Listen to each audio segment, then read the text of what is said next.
ये बताइए आपका कितने अटेम्प्ट्स हो चुके हैं यूपीएससी? मेरे टोटल 4 अटेम्प्ट्स हो चुके हैं। मैंने टोटल 3 बार मेंस लिखा है। मैंने टोटल 2 बार इंटरव्यू दिया है। 3 बजे से भूख हड़ताल पर बैठूंगा और तब तक बैठूंगा जब तक कि इन सभी डिमांड्स का कम से कम उचित संज्ञान ना ले लिया जाए। पहला डिमांड आप देख, कोई आतंकवादी दूसरे देश से नहीं बनता है। आतंकवादी आप अपने भी देश में बना सकते हैं। युवा को जो है बिठा दीजिए, उसको पढ़ाई, उसको शिक्षा दे दीजिए, लेकिन उसको रोजगार मत दीजिए। उसको शिक्षा दे दीजिए लेकिन अपॉर्चुनिटीज मत दीजिए। वो खुद ही आतंकवादी बन जाएगा, चोर बन जाएगा, वो उल्टी सीधी काम करेगा। आपका जितना फाइनेंशियल क्राइम है आज की डेट में वो सारे युवा लोग कर रहे हैं। व्हाट्सएप पे पोस्ट करो, फेसबुक पर पोस्ट करो, टेलीग्राम पर पोस्ट करो, जितने भी सोशल मीडिया का इस्तेमाल कर सकते हो उसका इस्तेमाल करो, लेकिन इस मैसेज को हर एक स्टूडेंट तक पहुंचा दो। हर एक स्टूडेंट, चाहे स्कूल का स्टूडेंट हो, कॉलेज का स्टूडेंट हो, कॉम्पिटिशन का स्टूडेंट हो, सारे स्टूडेंट्स एक हो जाओ बस। आपने 2 बार यूपीएससी के इंटरव्यू तक गए हैं ना, इंटरव्यू भी दिया है, फिर भी उसके बावजूद भी आपको प्रोटेस्ट में योगदान करना क्यों पड़ा, क्यों पार्टिसिपेट करना पड़ा? देखिए 2022 का जो मेरा अटेम्प्ट था उस टाइम में मुझे EWS का बेनिफिट नहीं मिला। 2021 में मैं EWS था, यानी इकोनॉमिकली वीकर सेक्शन से था।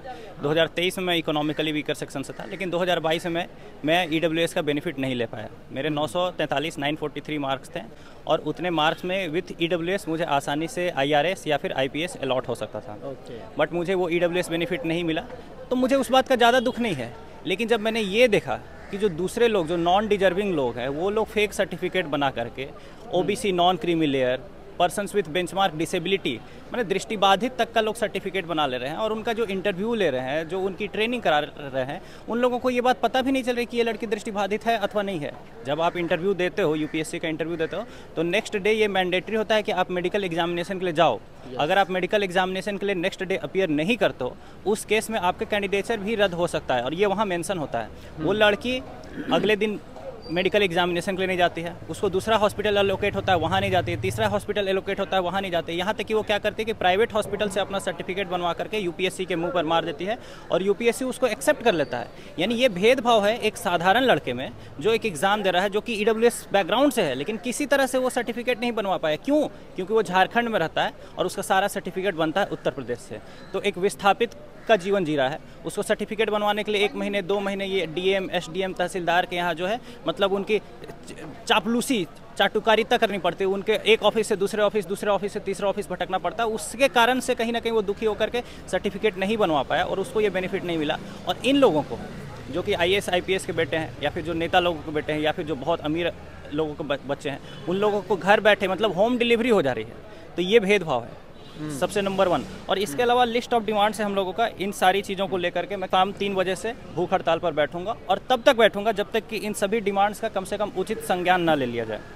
पहला डिमांड आप देख लीजिए, जिन बच्चों के, पहले ये बताइए आपका कितने अटेम्प्ट्स हो चुके हैं यूपीएससी? मेरे टोटल 4 अटेम्प्ट्स हो चुके हैं। मैंने टोटल 3 बार मेंस लिखा है। मैंने टोटल 2 बार इंटरव्यू दिया है।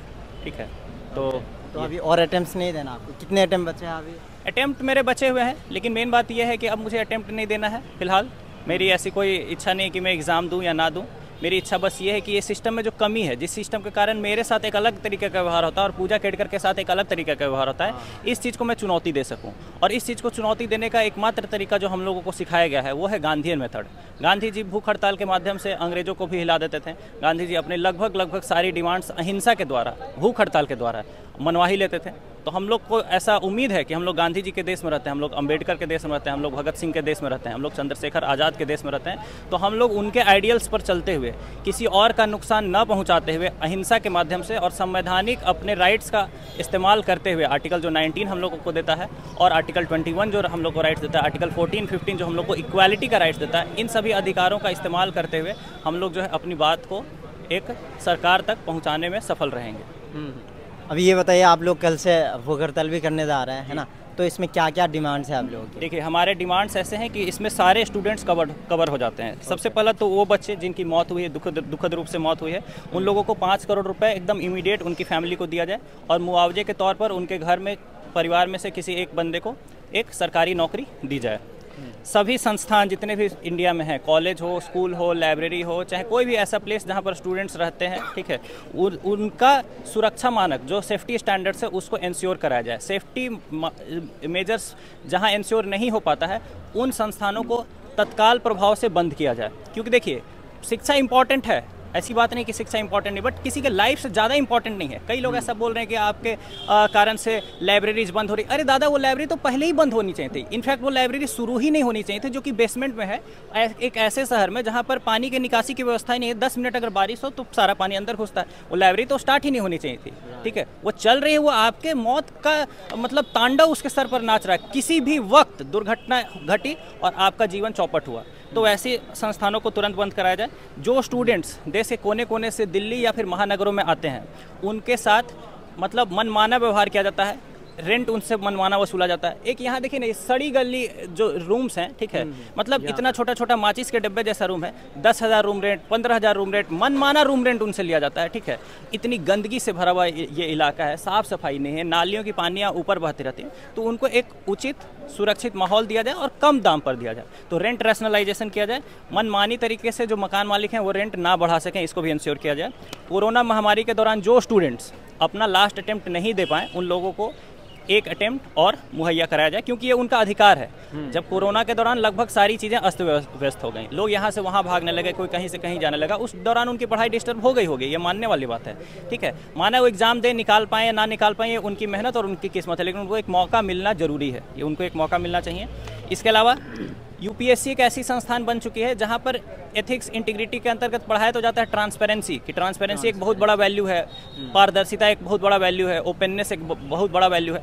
लेकिन यूपीएससी खुद उस ट्रांसपेरेंसी को फॉलो नहीं करती है। अपना आंसर की निकालने में यूपीएससी 1 साल लगाती है। 1 साल के बाद आंसर की निकालने का भी कोई मतलब नहीं होता है, क्योंकि यूपीएससी 5-5, 6-6 आंसर भी गलत कर दे तो बच्चा सोचता है कि अब तो चलो यार 1 साल बीत गया, अब चलो अगले अटेम्प्ट पर फोकस करते हैं। तो टाइमली आपको आंसर की रिलीज करना चाहिए। और मेंस का भी जो आंसर सीट है स्टूडेंट्स का, स्पेशली जो लोग इंटरव्यू अपीयर कर रहे हैं, कम से कम उन 3,000 बच्चों का आप आंसर सीट रिलीज करिए, ताकि कोचिंग्स बच्चों को गुमराह ना कर सके कि ऐसे आंसर लिखना चाहिए कि ऐसे आंसर लिखना चाहिए। बच्चा खुद ही देख सके कि किस टाइप के आंसर में अच्छे मार्क्स मिल रहे हैं और किस टाइप के आंसर्स में अच्छे मार्क्स नहीं मिल रहे हैं। तो बच्चों को एकदम क्लियर पता चलेगा।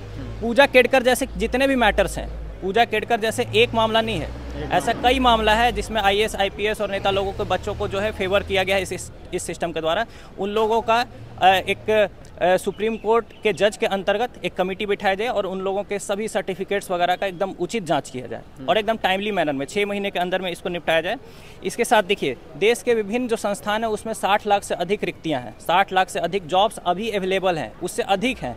तो कम से कम इन जॉब्स को आप 1 साल के अंदर अंदर भरिए, ताकि हर जगह आपको देखिए युवा दिखेगा, हर जगह युवा दिखेगा। उसको बेरोजगार कर दिया, उसको एक मोबाइल पकड़ा दिया और उसमें नेट दे दिया। वो बंदा दिन भर रील देखे, दिन भर शॉर्ट्स देखे, दिन भर रील देखे, दिन भर शॉर्ट्स देखे और उसी में अपना जीवन बर्बाद कर रहा है। ये काम नहीं होना चाहिए। ये 60 लाख वैकेंसीज को 1 साल के अंदर में भरने का आपको प्लान ऑफ एक्शन लाना ही पड़ेगा। अदरवाइज ये जो युवा जिसका बात किया जाता है कि डेमोग्राफिक डिविडेंड है, ये demographic dividend in no time बिना समय गवाए ही डेमोग्राफिक डिजास्टर में बदल सकता है। कोई आतंकवादी दूसरे देश से नहीं बनता है, आतंकवादी आप अपने भी देश में बना सकते हैं। युवा को जो है बिठा दीजिए, उसको पढ़ाई, उसको शिक्षा दे दीजिए, लेकिन उसको रोजगार मत दीजिए, उसको शिक्षा दे दीजिए लेकिन अपॉर्चुनिटीज़ मत दीजिए। वो खुद ही आतंकवादी बन जाएगा, चोर बन जाएगा, वो उल्टी सीधी काम करेगा। आपका जितना फाइनेंशियल क्राइम है आज की डेट में वो सारे युवा लोग कर रहे हैं, पढ़े लिखे युवा लोग कर रहे हैं। क्यों कर रहे हैं? क्योंकि उनके पास अपॉर्चुनिटीज़ नहीं है। तो ये 60 लाख रिक्तियों को आपको 1 साल के अंतर्गत भरना पड़ेगा। नीट का पेपर तो री एग्जामिनेशन आपको कराना ही पड़ेगा, क्योंकि नीट देखिए छोटे बच्चों का एग्जाम है। 16 साल 17 साल के बच्चे जो कि अभी स्कूल से मोरालिटी, इंटीग्रिटी, ऑनेस्टी पढ़ करके आते हैं। हम लोग तो क्या, हम लोग घाघ हो गए, हम लोग को पता चल गया कि सिस्टम में ऐसे ही चलता है, झूठ चलता है, फरेब चलता है, चोरी चलती है, भ्रष्टाचार चलता है। तो हम लोग कहीं ना कहीं उससे उतने प्रभावित नहीं होते। लेकिन एक छोटे बच्चे को जब ये बता दिया जाएगा कि बाहर निकलो तो सिर्फ चोरी हो रही है, बाहर निकलो तो तुम्हारा सीट 32 लाख में कोई और खरीद ले रहा है, अगर वो गलती से डॉक्टर बन भी गया तो किसी के सेवा करने के लिए तो नहीं बनेगा। तो नीट एग्जामिनेशन आप दोबारा कराइए और जितने भी ये एनटीए के द्वारा और दूसरे एग्जामिनेशन कराया जा रहे हैं, नेट वगैरह कराया जा रहा है या जेआरएफ वगैरह का एग्जाम है, ठीक है, तो इन सारे एग्जाम्स को एकदम सुचारू ढंग से कराने की व्यवस्था की जाए और एनटीए पर पूरा एकदम जांच बिठाया जाए कि आखिर ऐसा भाई एक आपको पूरे इंडिया लेवल पर एग्जाम कराने के लिए, सुचारू रूप से कराने के लिए एक संस्थान बनाएगी, मतलब एक ऐसी संस्थान है कि उसका पेपर लीक हो जा रहा है, तो उस पर ये कराया जाए। और लास्ट हम लोग का मामला जो है वो है अग्निवीर योजना से रिलेटेड, क्योंकि जो बच्चा देश के लिए शहीद होने तक के लिए तैयार है, उसको आप 4 साल की क्या इंटर्नशिप प्रोवाइड कर रहे हैं, उसको एक जॉब दीजिए, प्रॉपर जॉब दीजिए, उसका सम्मान दीजिए। तो ये अग्निवीर को कैंसिल करिए और सारे जो बच्चे देश की सेवा करना चाहते हैं एक सैनिक के रूप में, उन लोगों को बाइज्जत सेवा करने का मौका दीजिए। ये 4 साल का इंटर्नशिप नहीं चलेगा। इसके अलावा जितने भी बच्चे पेपर देने के लिए इधर उधर जाते हैं, मान लीजिए कोई दिल्ली में है वो बिहार गया पेपर देने के लिए, बिहार में है वो यूपी गया पेपर देने के लिए, तो जाने आने का कन्वेंस और रहने का खर्च, एग्जाम ओरिएंटेड खर्च उनको प्रोवाइड करना एकदम मैंडेटरी है। क्यों? क्योंकि ये लोग क्या करते हैं, बच्चों के साथ बहुत शोषण करते हैं, पेपर कैंसिल करा देते हैं, बार बार पेपर लीक करा देते हैं। तो वो बच्चे का जो आने जाने में खर्च हुआ, जो रहने में खर्च हुआ, एक गरीब बच्चे का 4 से 5 हज़ार वो आपको देना पड़ेगा। तो ये सारे हमारे डिमांड्स हैं। ये डिमांड्स जब तक नहीं माने जाते हैं तब तक हम लोग भूख हड़ताल पर बैठेंगे। कल से हमारा भूख हड़ताल शुरू होगा 5 तारीख से, और अगर 1 हफ्ते के अंदर इन सभी डिमांड्स के ऊपर उचित संज्ञान नहीं लिया जाता है तो हम लोग निर्जला यानी कि जल का भी त्याग कर देंगे। ओके, ठीक है। वीडियो का अंत में जो भी देश के यूपीएससी एक्सपीरियंस है या फिर जितने भी स्टूडेंट्स एसएससी यूपीएससी या कंपटीशन की तैयारी करते हैं, उनको आप क्या संदेश देना? कोई भी स्टूडेंट हो, आज तुमको आगे आना होगा। अगर तुम स्टूडेंट हो, आज आगे नहीं आ रहे हो ये सोच करके कि कोई और प्रभावित हो रहा है या फिर किसी और का मुद्दा है, कोई और मर रहा है, किसी और का शोषण किया जा रहा है, तो दोस्तों कल तुम्हारा भी शोषण होगा और तुम्हारे साथ कोई भी नहीं होगा। इसलिए आगे आओ।